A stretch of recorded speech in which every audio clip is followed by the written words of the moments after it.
Now we're going to test the USB-C ports and the headphone jack for wired audio. So to start off with, we have a corporate-style headset by Plantronics, and they have made it with separate headphone jacks, one for the drivers and one for the microphone. We can only assume that you can just use the headphone jack. As you can see, let me just unplug and replug.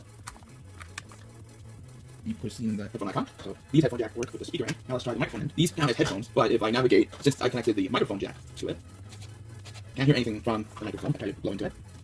No, I can only be muted. So in order to hear it, you need the actual headphone connector. I can hear it, navigate through the menu with these. So now, let's try the HyperX game headset. As you can see, these are the game headset with a removable microphone. And I mentioned before, the Switch 1 Switch 2 can only support 3 ring jacks as a max because of the microphone input. So if I just plug in the headphone jack cable of the headset to the headphone jack on the Switch 2, you just have the headphone functionality, which you see over here. And of course, I can probably hear it. Yep, through the headphone jack. So that was the headphone jacks. Now let's take a look at the top and the bottom USB-C ports. I'm just going to stick with the HyperX because it came with this USB converter you see here, which can support virtual surround sound 7.1. In order to do so, since there's no USB-A functionality on the Switch 2's main tablet, you have to use it in dock mode, which I'll show later, the USB-A connector. So in order to use the USB-C with the headset, you need an adapter. So here's one with a little neck. Here's one which is just like a dongle. And this came with my HyperX mouse. You can have removable cords. I'm going to test out first the HyperX branded converter, plugging in USB-A, and I just have this spare USB-C cable lying around. I'm going to start off with the top USB-C port. I'll be very careful with this wires on the line. And with the HyperX adapter, you saw the headphone icon. And with the USB end, USB transcoder, you're going to listen to it in 2-channel audio, and then it's virtual 7.1 surround.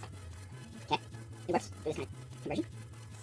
Okay, so the 7.1 function is like echo, and I try and adjust the volume, that works, the volume, but you go to the volume movement, I tried the chat volume. I the max of the volume switch to. I think I reached the max. Alright, so I think I reached the max. So that was with the HyperX transcoder with the top USB-C port. I'm just going to briefly check the bottom. I'll just show you the bottom. And you can see that. That was with the HyperX adapter, USB-C-A. Now let's try these adapters. This one I got at a dollar store with a neck on it, USB-C male on one end, USB-3A female on the other. So for this point in time, I'm just going to use the top one, because we know that it may work on the bottom, but I'll just show the bottom as well. So I'm going to plug in the adapter. And it works with a neck adapter. Now I'm going to test the bottom. I rotated with a label I put on it. Yes, there we go. And I'm going to listen to it.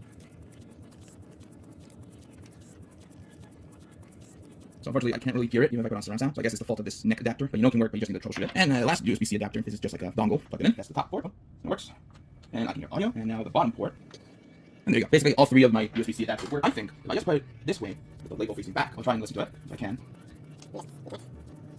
So even if I reposition it again, the icon won't show up.